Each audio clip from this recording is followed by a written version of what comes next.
Everyone who has watched Deadliest Catch enough times knows well that they're up to seeing some tragedies happen on TV. From all the turbulence experienced on the high seas, accidents and fights, it's undeniable that the show has a lot to offer when it comes to bringing some drama to the table. While Deadliest Catch has been keeping its audiences tuning into the show for over a decade with this formula.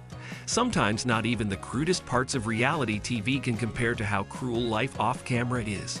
To prove this, we can take a look at the unfortunate passing of some show cast members, especially recent cases such as Mahlon Reyes. So how did Mahlon die? What was his life story? And who else from the show has died? Stay here to discover all. Tragedy hit the cast of Deadliest Catch when Mahlon Reyes died at 38 years old on 27 July 2020. The news of his passing was first revealed by TMZ, which initially said that he died from a heart attack suffered back on the 25th. Though at that point, his family had no idea about any previous heart problems he might have suffered. Mahlon was rushed to a hospital in his native Montana and remained unconscious for 2 days before being taken off life support. Later, in January 2021, TMZ reported that Mahlon's heart attack was the product of an accidental cocaine overdose. At the time of his death, Mahlon was recovering from an injury to his feet suffered months before while fishing. Besides being a deckhand for vessels such as the Western Mariner and Seabrook and a regular in Deadliest Catch, Mahlon was also a dedicated family father and loved friend. As said by his wife and mother to their 4 children, Heather Sullivan, many people reached out to her and his family on Mahlon's memorial Facebook page and through the funding. A campaign started in his honor, which eventually collected nearly $15,000. Mahlon's ashes were thrown onto the Bering Sea and in his favorite spot in Montana's mountains. Besides Mahlon Reyes' unfortunate death, several other cast members of Deadliest Catch have passed away.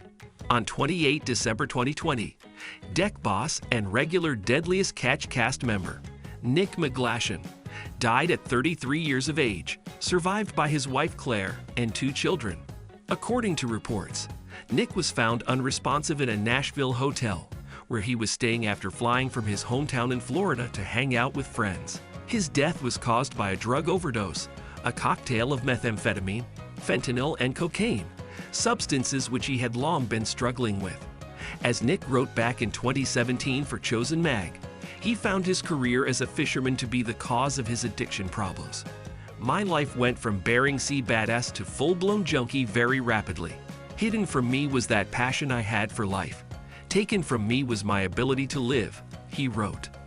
At the time, Nick had been clean for months after joining a recovery program in late 2016.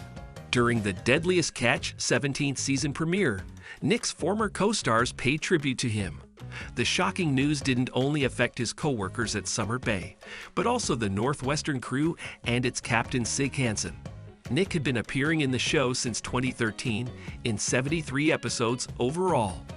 The death of Todd Cochutin occurred on 26 February 2021, at 30 years old, while he was working on board the Patricia Lee fishing vessel. As seen in the show's 18th season, Todd was injured by a crab pot, a jail-like trap used in vessels, which are known for being significantly heavy and extremely dangerous if not handled with care. Upon hearing the news of a Patricia Lee fisherman being injured, captains of other ships such as Bill Wickrowski and Sig Hansen are told that the fisherman was in severe pain and needed urgent medical care. Unfortunately, Todd died on board the ship soon afterwards. While Todd wasn't widely featured in the show, his death impacted viewers and crewmates alike. As described in his obituary, Todd was born in Alaska, loved the sea and fishing, and was known for his great sense of humor and personality. While Blake Painter's appearances in Deadliest Catch were brief, he's remembered for being the first captain of the Maverick introduced to the audience. Unfortunately, Blake died at 38 years old in May 2018, after police followed reports by a friend who hadn't been able to contact him for a while. He was found dead in his Oregon home on the 25th of that month. According to TMZ, narcotics and illegal substances were found in his home, but the cause of his death wasn't confirmed. A couple of months before his death, Blake was arrested for driving under the influence, reckless driving and possession of heroin. Back in the 7th season of Deadliest Catch, Justin Tennyson became a regular in the show as a crew member of the vessel Time Bandit. However, his life as a fisherman and TV personality came to an unfortunate abrupt end in 2011 when he was found dead in an Alaska hotel. Following reports, Justin suffered from sleep apnea and died in his sleep at 33 years old.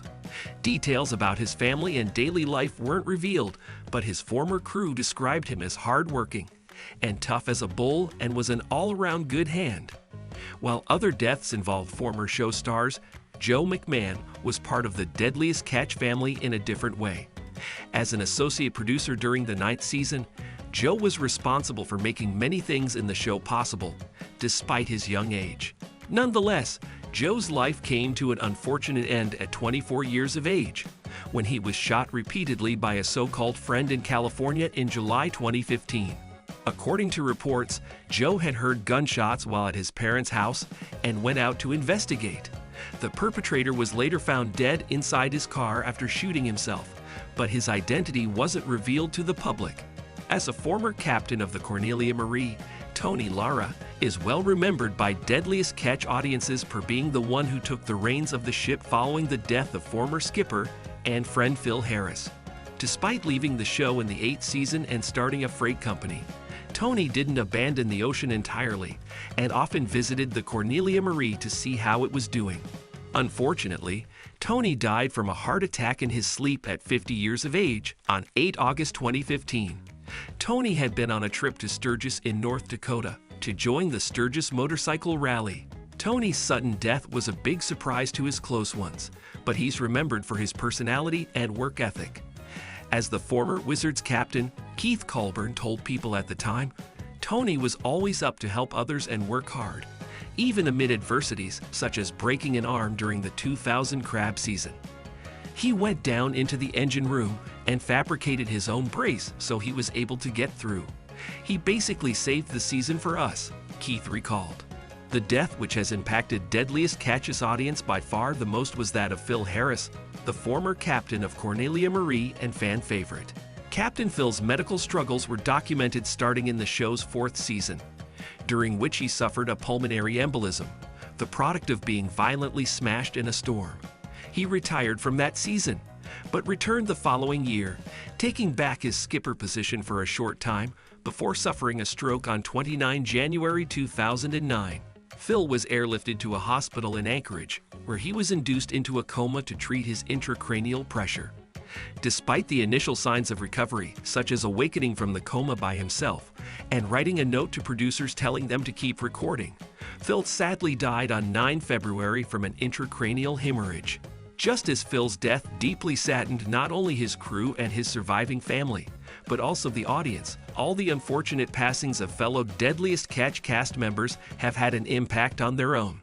One thing for sure is that the tragedies of men such as Mahlon Reyes, Phil Harris, and others who might have not appeared in the show as much, have touched the hearts of the audience of the still popular series. Thank you for spending some time with us. Make sure to like and subscribe so you never miss another video. We also handpick these videos, which we recommend you watch next. You can talk to us on all social medias or ask a question in the comments below. Thank you for being with us, and we'll see you back tomorrow.